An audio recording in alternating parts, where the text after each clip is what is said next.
Hi friends, welcome to RS channel అండి. ఇవాళైతే నేను గోంగూర పప్పు చేయాలనుకుంటున్నాను. ఫస్ట్ ముందుగా గోంగూర తెచ్చి బాగా ఒలిచి నీట్గా కడిగి పెట్టుకున్నానండి. ఇదైతే కందిపప్పు కడిగి బాయిల్ చేసుకున్నాను.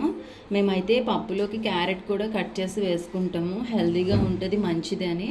సో ఇప్పుడు గోంగూర పప్పు ఎలా చేయాలో మీకు ప్రాసెస్ చూపిస్తాను, చూడండి. ముందుగా పొయ్యి మీద కళాయి పెట్టుకొని ఆయిల్ వేసుకోవాలి. వేసుకున్న తర్వాత ఆయిల్ కొంచెం కాగాలండి.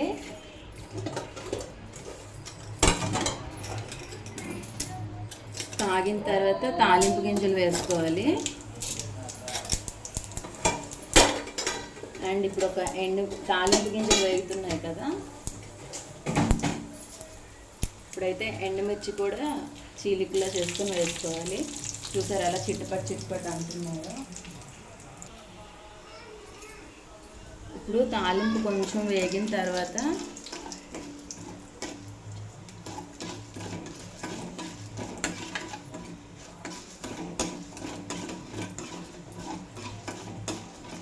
చూడండి, తాలింపు నెమ్మదిగా వేగిపోతుంది, లైట్ పింక్ కలర్లోకి వచ్చేసినాయి. ఇప్పుడు కొంచెం ఉల్లిపాయ ముక్కలు అండ్ వెల్లుల్లిపాయలు వేస్తున్నాను. ఇవి కూడా కొంచెం బాగా ఫ్రై చేయాలండి. నూనె బాగా వేడిగా ఉంది కదా, అందుకు అవి బాగా వెంటనే ఫ్రై అయిపోతున్నాయి. చూసారు కదా. సో ఒక్క 1 minute చాలు, జస్ట్ ఇలా ఫ్రై చేసుకుంటే మగ్గిపోతాయి. తర్వాత ముందుగా మనం క్లీన్ చేసి పెట్టుకున్న గోంగూర ఉంది కదా, దీన్ని ఇప్పుడు ఈ పాన్లో వేస్తున్నామండి.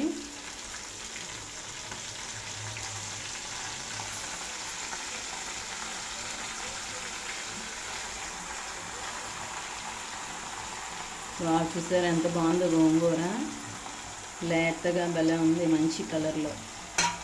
గోంగూర హెల్త్కి చాలా మంచిదండి, కంటికి చాలా మంచిది. ఇందులో ఐరన్ ఉంటుంది.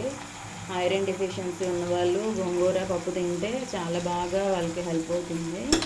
ఇప్పుడైతే నేను దీన్ని బాగా మిక్స్ చేస్తున్నాను. వెంటనే గోంగూర మగ్గిపోతుంది తాలింపులో. చూసారా, వేసిన 1-2 minutesకి ఎలా మగ్గిపోతుందో.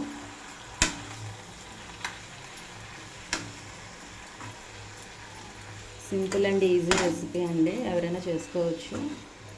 అండ్ ఆకుకూరలు డైలీ తింటే హెల్త్కి చాలా మంచిది.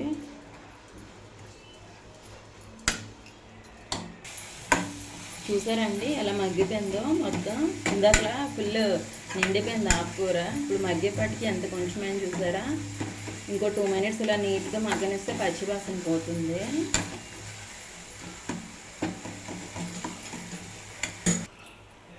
నేనైతే ఇప్పుడు కొంచెం వాటర్ వేస్తున్నానండి మగ్గడానికి. చూసారా, బాగా మగ్గుతుంది.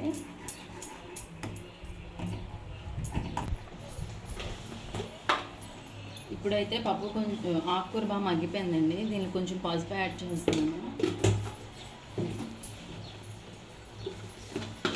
పసుపు యాడ్ చేసి బాగా మిక్స్ చేసుకోవాలి.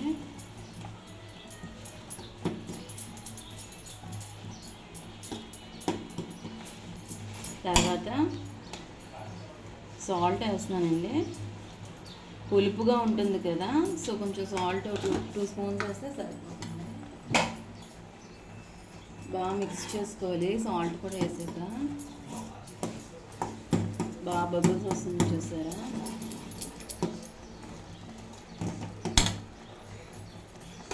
ఇప్పుడైతే కొంచెం కారం కూడా యాడ్ చేస్తున్నాను.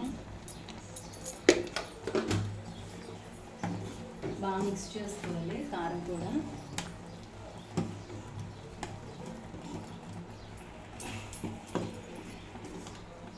సో మీకు టెక్స్చర్ ఇలా రెడీ అయ్యిందండి మొత్తం అంతా కూడా. చూసారా, జ్యూసీగా ఆకుకూర బాగా మగ్గిపోయి. చూడండి, ఇప్పుడు బాగా ఇది ఉడికిపోయిందండి. సో ఇప్పుడు ఈ పప్పుని మనం తీసుకొని పొయ్యి మీద పెట్టుకోవాలి. అండ్ ఇప్పుడు మనం ప్రిపేర్ చేసుకునే టెక్స్చర్ అంతా కూడా పప్పులోకి మిక్స్ వేసుకుందాం.